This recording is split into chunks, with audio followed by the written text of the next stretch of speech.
Guys, gawiran sa kong kauban guys. Grabe ka gamay, wala pa yun ay unod. Sayang kaya mo pag-anha.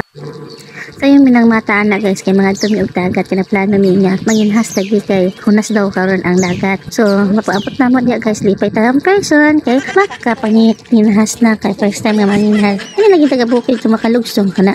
Lipay kay siya guys, kay sig unsa lagi punit basta kay buhi na sinhason nala nagtuon lang siguro siya nga makaon tanan ang kanang buhi sa dagat sama niya anak guys. Hanggang daw na guys kini lagi ignorante. Kana kay tuyom, daghan kay tuyom pero gagmay pag kayo. Tawon gyud sa kahubas guys, nang lingkod na lang tahon wala naka-swimming kay ano daghan po yung tuyom man sa iyang kuan guys, yung tungod guys. Hadlok kay matunok sa tuyom guys. Piting mabawag gyud sa tubig dana guys, pero wala gyud mi nakuha nga kinhason na kay. Wala na ang tuyom sa digid wala gyud daw unod. Dili pa daw kuno ting harvest sa tuyom, tanawon tuyom guys. Gawiran sa kong kauban guys. Grabe ka gamay, wala pa yun ay unod. Sayang kaya mo pag-anha kay first time na mo naka-anha sa dilapas pero wala pa yun mi nakasapon og tuyom nga nay unod nga dagkong tikuha gid sa tuyom. So wala minghoy kaya mi muli na lang mi ana kay wala mi kakuha, wala mi nakasig-usa, wala mi nadala ana. Pero na-enjoy mi sa dagat kay daghan kay tuyom mo nakita og kana natunok gid sa tuyom guys kay nalingkuran ang tuyom. Kiatman nilingkod man sa dagat kay maligo. Kunya kay wa siya kabalo nga na tuyom ang bato nga iyang gikuha. So natunok mo na si Manay. Hinay lagi Manay kay ang tuyom grabe kay isog. Nasakit Manay. Kapay no, o pilpila gid Manay, nilibiyok ka daw na mawala ang kasakit Manay. O kinaw Manay wala na kasakit. Kay mo nang ipikpik.